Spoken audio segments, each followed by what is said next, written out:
Hera, queen of the gods, was on the edge of her throne. A mountain nymph named Echo, renowned for her charm and chatter, was regaling her with a sensational story. But what Hera didn't know was that Echo was merely distracting her, while her husband, Zeus, was frolicking about with the other nymphs. Unfortunately for Echo, Zeus got sloppy, and Hera realized what was going on. Enraged by Echo's duplicity and powerless to stop her husband's adultery, Hera decided to silence the nymph for good. From then on, Echo could no longer enrapture listeners with her stories. She could only repeat the last words another said. As her conversations became dull and her company undesirable, Echo grew dispirited.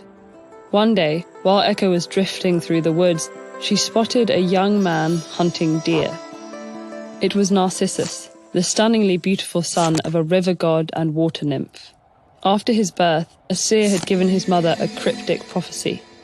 Narcissus would live a long life, but only if he never really knew himself. No one was sure exactly what to make of this, and, in the meantime, Narcissus grew into a proud youth. His good looks attracted many admirers, but he preferred to amble through life on his own, and left a trail of broken hearts in his wake. Seeing Narcissus there, Echo was filled with longing. Unable to initiate a conversation, she walked after him. Soon, Narcissus heard a rustle and called out, "Who goes there? Who are you?"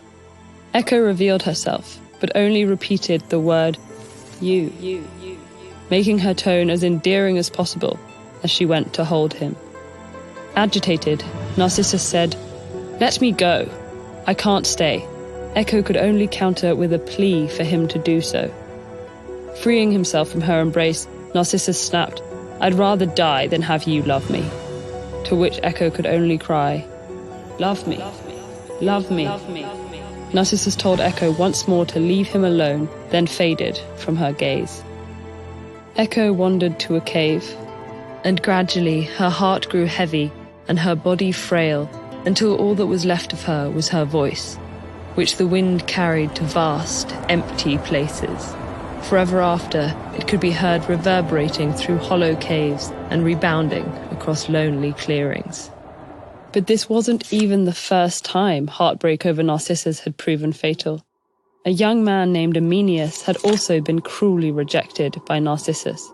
Before his death, he prayed to Nemesis, the goddess of revenge, that Narcissus would also, one day, know the pain of love.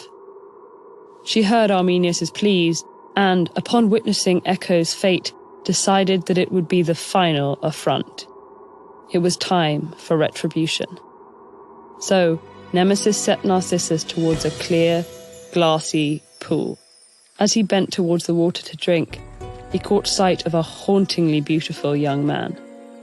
Never before had Narcissus seen himself with such clarity. He spent the day acquainting himself with every glinting angle and glowing curl, then passed the evening gazing at his reflection by moonlight and sleeping with his fingers grazing the water. Days wore on, and Narcissus never parted from his one true love. When he reached out, his double reached for him, and when he leaned in to bestow a kiss, he also tilted his face. But when he tried to hold the bewitching figure, it disappeared. At last, Narcissus knew the agony of unrequited love. Eating and drinking nothing, Narcissus too wasted away. His neck ached from bending over the lake, and his legs became rooted to the grass. When the wood nymphs finally passed by, all that was left of him was a white and yellow flower, bending towards its reflection. From then on, it was known as Narcissus.